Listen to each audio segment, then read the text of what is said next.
maanta waxaan ku bilaabeynaa wararka iyaga Mareykanka halkaasi oo madaxweynaha Mareykanka Donald Trump uu sheegay inuu si dhaqso ah u joojinayo ilaalinta sharciga ku meel gaarka ah ee muhaajiriinta Soomaalida ah ee Minnesota ku nool isagoo si gaar ah u beegsanaya barnaamijka ujeedkiisu yahay in la yareeyo musaafiriinta dadka kaasi oo maamulka Trump uu marar badan isku dayay inuu meesha ka saaro gabi ahaanba.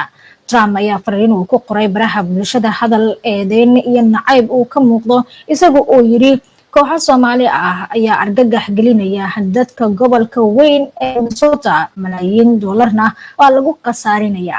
Anigoo ah madaxweynaha Mareykanka waxaan halkan ku joojinayaa nidaamka ilaalinta ku meel gaarka ah ee loo yaqaano TPS ee Soomaalida Minnesota waxaana uu dhaqan gelayaa waliba si degdeg ah. hadalka ka soo yeeray madaxweynaha Mareykanka Donald Trump ayaa si adag waxa uga jawaabtay Ilhan Omar oo ka tirsan Koongareeska waddanka Mareykanka. Fariinteeda ay ku qortay baraha bulshada ayaa waxa ay ku tiri sida aan u ahay muwaadin ayay intooda badan Soomaalida Mareykanka ku noolna u yihiin nasiib wacan oo dabaaldigida isbedel siyaasadeed oo aan wax saameyn ku yeelanayn Soomaalida aad nacaybka la jeceshihiin. annagu halkan ayaynu joogaynaa waana sii joogaynaa. Minnesota waxaa ku nool bulshada ugu badan ee Soomaalida ee ku dhaqan dalka Mareykanka. badankooda waxay ka qaxeen dagaaladii sokeeye ee muddada dheer ka aloosnaa Soomaaliya waxaana soo jiitay barnaamijyada bulshada ee gobolka ee soo dhaweynaya dadka cusub ee soo galootiga ah. barnaamijka xaaladda ilaalinta ku meel gaarka ah ee TSP ayaa waxaa loogu talagalay in lagu ilaaliyo dadka inaan la musaafirin gaar ahaan kuwa la kulma dhibaatooyinka dabiiciga ah dagaalada sokeeye iyo xaaladaha kale ee khatarta ah. waa hagaag isla wararka Mareykanka la xiriira intaynan ka bixin Washington ayaa digniin u dirtay diyaaradaha rayidka ah ee isticmaala hawada Venezuela iyagoo tilmaamay khataro ka imaan kara kororka howlgallada military ee gobolka.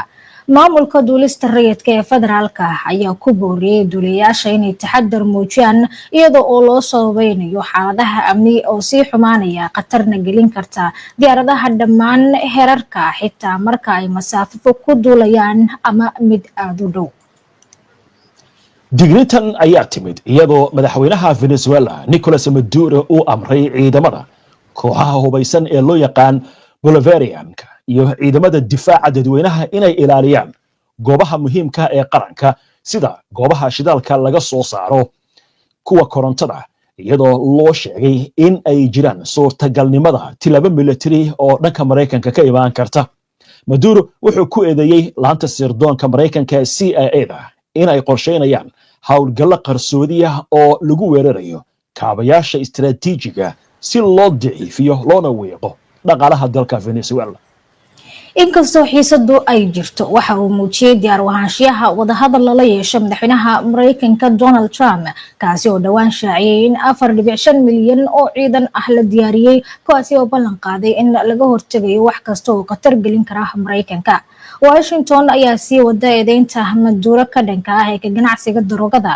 warbaahinta Mareykankuna waxay soo sheegtay in maamulka Trump uu dib u eegay xulashooyin military oo lagu kordhinayo cadaadiska Venezuela. digniinta ka timid sidoo kale waxay timid iyadoo Mareykanku uu sii wado beegsiga kooxaha daroogada ee la sheegay inay la xiriiraan madaxweynaha Venezuela Nicolas Maduro kuwaasi oo maamulka Trump uu ugu yeeray argagixiso.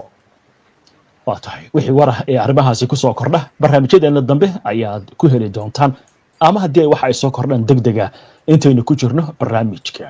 bal markan aynu qooraansanno xagga dagaalka Ruushka iyo Ukraine iyadoo dagaalo culus laga soo warinayo dhanka bari ee waddanka Ukraine ayaa aqalka Kremlinka ee looga arrimiyo dalka Ruushka waxa uu ku dhawaaqay in 5,000 oo askari oo ka tirsan ciidamada Ukraine lagu go'doomiyay bariga webiga Oskol ee gobolka Kharkiv ee Ukraine.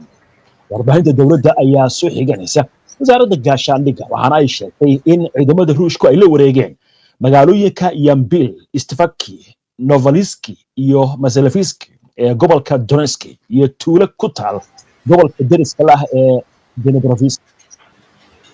iminkana Brazil booliiska federaalka ee Brazil ayaa sheegay in si hordhac ah ay u xireen madaxweynihii hore ee dalkaasi Jair Bolsonaro maalmo ka hor inta aysan u bilaaban muddo xabsiyeedka 27 sano oo lagu xukumay sababo la xiriira inuu hogaamiyay isku day afgembi.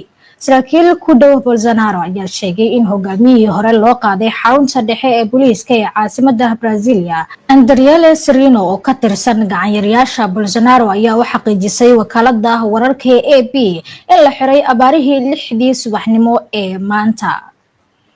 Serino waxa ay sheegtay in madaxweynihii hore oo 70 jir ah laga waday gurigiisa oo ku yaal deegaanka aadka loo ilaaliyo ee Jardim Botanico lana geeyay xarunta booliiska federaalka.